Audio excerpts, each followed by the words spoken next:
24 नरखेड जिल्हा परिषद गटातून मी भारतीय जनता पार्टीकडून उमेदवारी अर्ज दाखल केला होता, पण काही तांत्रिक अडचणीमुळे किंवा पक्षाच्या ध्येय धोरणाप्रमाणे ती जागा सर्वसाधारण असल्यामुळे मला त्या ठिकाणाहून माघार घ्यावी लागली। पण या ठिकाणी माझ्या वरिष्ठ नेतृत्वाने माझ्यासाठी जे जिल्ह्यातील वरिष्ठ नेतृत्वाला फोन करून माझ्या उमेदवारीसाठी जो आग्रह धरला होता आणि माझ्या मतदारसंघातून जो कार्यकर्त्यांचा आग्रह होता, त्या सर्वांचे या ठिकाणी मनापासून मी आभार मानतो। आणि माझा आज अर्ज माघारी घेताना भारतीय जनता पार्टीचे जे उमेदवार आहेत त्यांच्या पाठीमागे सर्व गटातील मतदारांनी उभा राहावं आणि भारतीय जनता पार्टीला निवडून आणावं।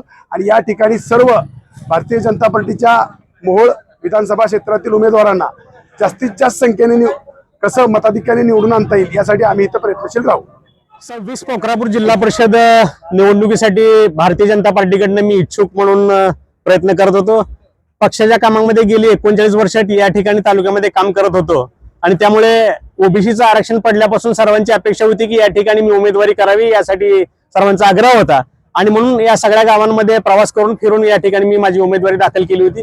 मला उमेदवारी मिळेल अशा प्रकारची अपेक्षा होती, मात्र शेवटच्या क्षणी त्या ठिकाणी माझी उमेदवारी त्या ठिकाणी मला मिळू शकलेली नाहीये आणि आज उमेदवारी अर्ज मागे घ्यायच्या शेवटच्या दिवशी मी आता माझा उमेदवारी अर्ज मागे घेतोय। खरं म्हणजे भारतीय जनता पार्टीच्या ज्या विचारासाठी आम्ही काम केलं तो विचार आज सर्वत्र पोहोचतोय, यामध्ये आनंद आहे। आणि म्हणून काल पण भाजप, आज पण भाजप आणि उद्या पण भाजप, सर्वांनी भाजपाच्या पाठीमागे उभं राहावं अशा प्रकारचं मी आवाहन करतो।